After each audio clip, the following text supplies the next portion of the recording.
నమస్తే అండి, నేను రజాక్. పిఠాపురంలో ఏదో జరగబోతుంది. సో అందుకోసం అని చెప్పేసి నేను ఈ వీడియో చేస్తున్నాను.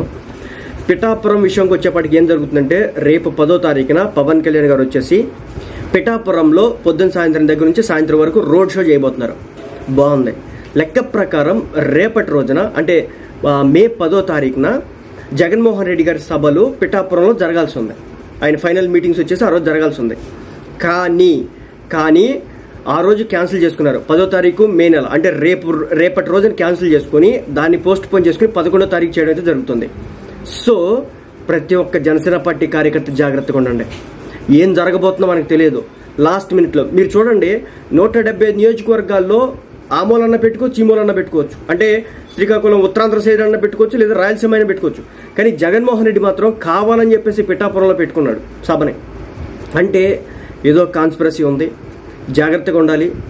ఇప్పటికే మనందరికీ తెలుసు, మన సాయిధరం తేజ్ మీద బాటిల్స్తో ఇసిరి కొట్టారు. సాయిధరం తేజ్ మీద బాటిల్స్తో ఇసిరి కొడితే మన ఒక జనసేన పార్టీ కార్యకర్తకి తలకాయ పగిలింది. నాగబాబు గారు హెచ్చరికలు జారీ చేశారు. కడప నుంచి కొంతమంది మోక దిగింది, వాళ్ళు దాడులు చేస్తారు, భయభ్రాంతులకు గురి చేస్తారు, జాగ్రత్తగా ఉండమని చెప్పేసి ఆయన కూడా చెప్పడం జరిగింది. కాబట్టి ఏదో జరగబోతుంది, మనకు తెలియదు. ఆయన రేపటి జరగాల్సినటువంటి సభని, మే 10న జరగాల్సిన సభని పోస్ట్ పోన్ చేసుకుని మే 11కి చేసుకున్నాడు. మే 12ని ఎవరు కూడా క్యాంపెయిన్ చేయకూడదు. మే 13 వచ్చేసి ఎలక్షన్. అంటే మే 11 సాయంత్రంతో క్యాంపెయిన్స్ అని ఆపేసుకోవాలన్నమాట. సో కాబట్టి నేను చెప్పేది ఏంటంటే, చాలా జాగ్రత్తగా ఉండండి.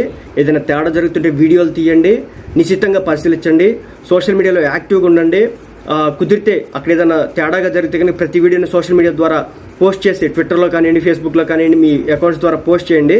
అక్కడ ఏది జరిగినా సరే రేపొద్దున చిల్లర పంచాయతీలో గొడవలు జరిగేదానికి కూడా అవకాశం ఉంది. ఎందుకంటే ఒక అంట్రస్ట్ని క్రియేట్ చేస్తే కనుక ఆ నియోజకవర్గంలో, అక్కడ ఉన్నటువంటి నియోజకవర్గ ప్రజల్లో కానివ్వండి, ముఖ్యంగా యువతలో కానివ్వండి, పెద్దల్లో కానివ్వండి, కులాల మధ్య కానివ్వండి, ఏదైనా జరగవచ్చు. ఎందుకంటే ఇది ఇలా ఎందుకు మాట్లాడాల్సి వస్తుందంటే, జనసేన పార్టీ కార్యకర్తలు చెప్తున్నారు కదా, ఏమంటే సొంత ఇంట్లో ఉన్నటువంటి షర్మిల గారినే దుర్మార్గమైన భాష వాడి మాట్లాడుతున్నారు. సొంత చెల్లి ఆమె సునీత గారి జీవితాన్ని కావచ్చు, అదేవిధంగా వివేకానందరెడ్డి గారికి సంబంధించినటువంటి 2వ పెళ్లిళ్ళు, పిల్లలు, జగన్మోహన్ రెడ్డికి ఎవరు ఎదురుగా వెళ్ళినా ఆయన ఆ పార్టీ కార్యకర్తల క్యాడర్ ఏ స్థాయిలో టార్గెట్ చేస్తుందో మనందరికీ తెలుసు. కాబట్టి పవన్ కళ్యాణ్ గారు జగన్మోహన్ రెడ్డి ఓటమికి, ఈరోజు ఓటమి పాలవడానికి ముఖ్య కారకుడు చంద్రబాబు నాయుడు కాదు, నరేంద్ర మోడీ కాదు, పవన్ కళ్యాణ్ మాత్రమే. ఎందుకంటే 3 పార్టీలని ఏకం చేసి ఓట్స్ అన్నింటినీ కూడా ఒక్కచోటే పడే విధంగా గంపగుత్తగా తీసుకొచ్చి 3 పార్టీలను ఏకం చేయడంలో కేవలం పవన్ కళ్యాణ్ గారే.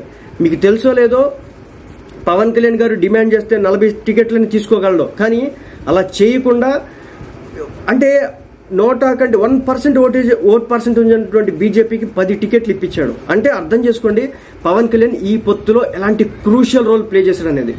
సో నేను చెప్పేది ఏంటంటే, పవన్ కళ్యాణ్ గారు కారణంగానే జగన్మోహన్ రెడ్డి రేపు ఎలక్షన్స్లో ఓడిపోవడానికి 100కి 200% అవకాశాలు అయితే ఉన్నాయి.